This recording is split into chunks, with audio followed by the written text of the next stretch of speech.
Il y a très longtemps, la Côte d'Ivoire était une terre où vivaient de nombreux peuples, chacun avec ses propres traditions et coutumes.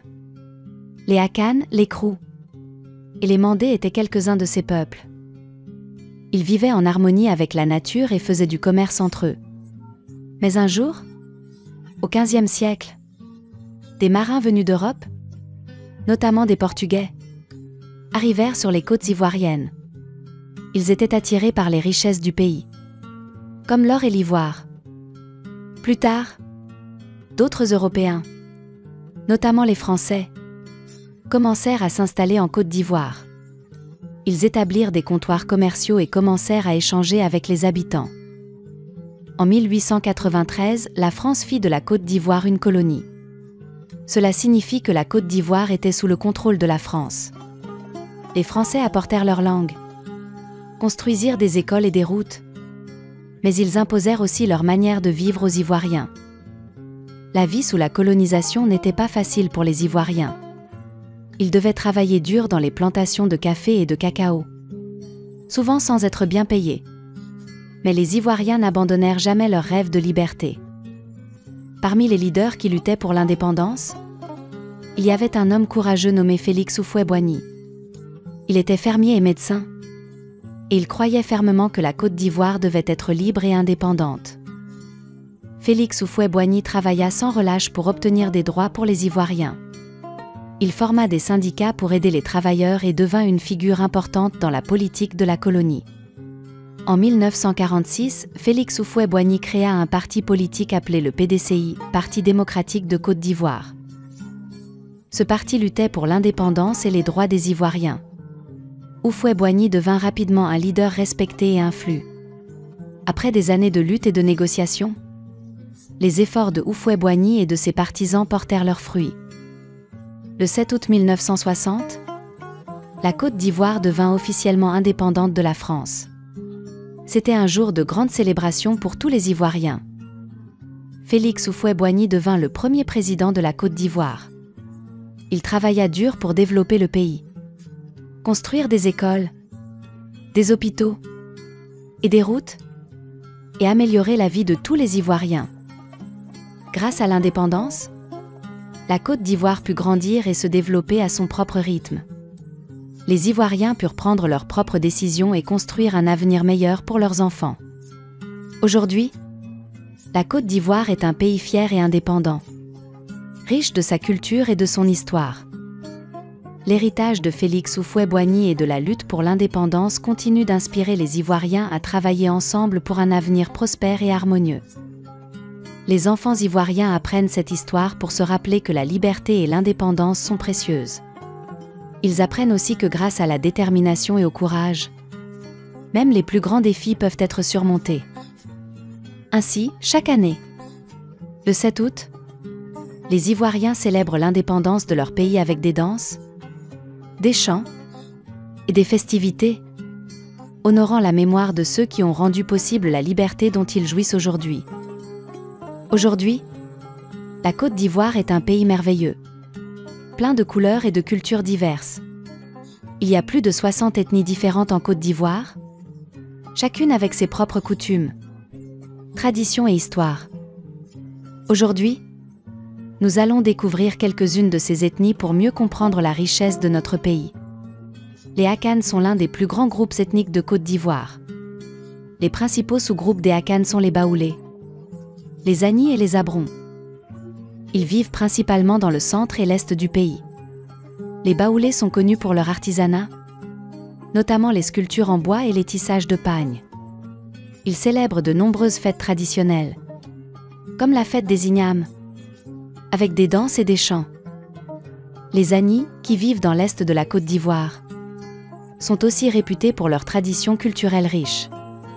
Ils ont de magnifiques festivals où ils portent des costumes colorés et dansent au son des tambours. Les Krou vivent principalement dans le sud-ouest de la Côte d'Ivoire. Ce groupe comprend les Bétés, les Dida et les Guérés. Les Bétés sont célèbres pour leurs danses masquées. Les masques qu'ils portent sont très impressionnants et racontent des histoires de leurs ancêtres. Ces danses sont souvent accompagnées de chants et de tambours. Les Guérés ont des traditions artistiques très riches. incluant la sculpture sur bois et les masques. Ils organisent des cérémonies pour honorer leurs ancêtres et la nature. Les Mandés se trouvent principalement dans le nord de la Côte d'Ivoire. Les principaux groupes mandés sont les Malinké, les Dioula et les Bambara. Les Dioula sont connus pour être d'habiles commerçants. Ils sont souvent impliqués dans le commerce des biens à travers le pays. Leur musique traditionnelle, jouée avec des instruments comme le balafon et le djembé, est très rythmée. Les Malinké ont une riche tradition orale. Ils aiment raconter des histoires et des légendes qui se transmettent de génération en génération. Les Gours vivent principalement dans le nord-est et le centre-ouest de la Côte d'Ivoire. Les principaux groupes Gours sont les Sénoufos, les Lobis et les Koulangos. Les Sénoufos sont connus pour leur agriculture et leur artisanat.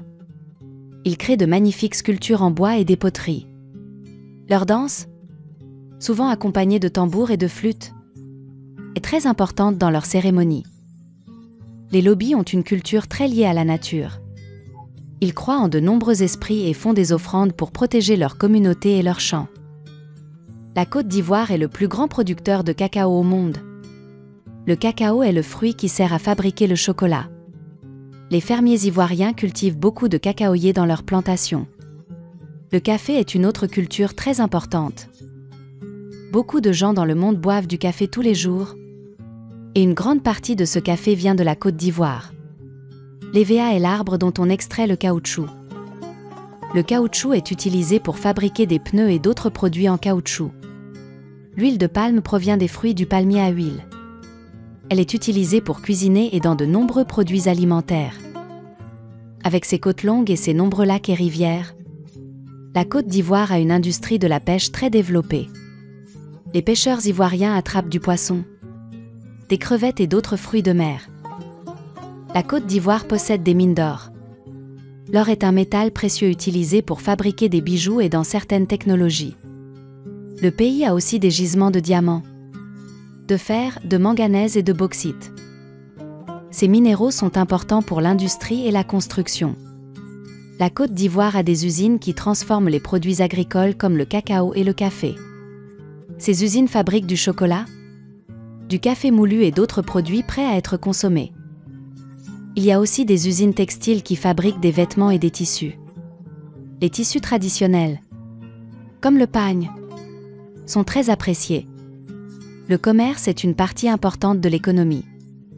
Beaucoup de gens travaillent dans des magasins, des marchés et des supermarchés, vendant toutes sortes de produits. La Côte d'Ivoire a de beaux paysages, des plages magnifiques et des parcs nationaux. La Côte d'Ivoire a une longue côte qui s'étend sur environ 550 km le long de l'océan Atlantique. Les plages de sable fin et les cocotiers sont typiques de cette région. Les villes côtières comme Abidjan et San Pedro sont très importantes pour le commerce maritime. Le sud du pays est recouvert de forêts tropicales denses. Ces forêts sont pleines d'arbres géants et de nombreuses espèces d'animaux et de plantes. Elles sont aussi très importantes pour la production de bois et de cacao. Le centre de la Côte d'Ivoire est dominé par des plateaux. Ces régions sont plus élevées et moins humides que les forêts du sud. On y trouve de grandes plantations de café, de cacao et d'hévéa. À l'ouest, près de la frontière avec le Libéria et la Guinée, se trouvent des montagnes. La Côte d'Ivoire a plusieurs grands fleuves. Le plus long est le fleuve Bandama, qui traverse le pays du nord au sud. Il y a aussi le fleuve Comoé à l'est et le fleuve Sassandra à l'ouest. Ces fleuves sont essentiels pour l'agriculture et l'approvisionnement en eau. Le plus grand lac est le lac Kossou, créé par un barrage sur le fleuve Bandama. Il y a aussi d'autres lacs et lagunes le long de la côte, comme la lagune Ébriée à Abidjan. Le climat du sud de la Côte d'Ivoire est tropical. Il fait chaud et humide toute l'année, avec une saison des pluies de mai à octobre et une saison sèche de novembre à avril. Le centre et le nord du pays ont un climat subtropical. Il y fait chaud aussi, mais la saison sèche y est plus longue, et les températures peuvent être plus élevées en saison sèche. Le parc national de la Comoé est le plus grand parc national de Côte d'Ivoire et l'un des plus grands d'Afrique de l'Ouest. Il est célèbre pour sa diversité de faune et de flore, incluant des éléphants, des buffles et de nombreuses espèces d'oiseaux. Si vous n'avez pas encore visité la Côte d'Ivoire, je peux vous garantir qu'il est temps de le faire avec votre famille. J'espère que vous avez apprécié cette petite histoire, et j'espère vous voir dans notre prochain épisode.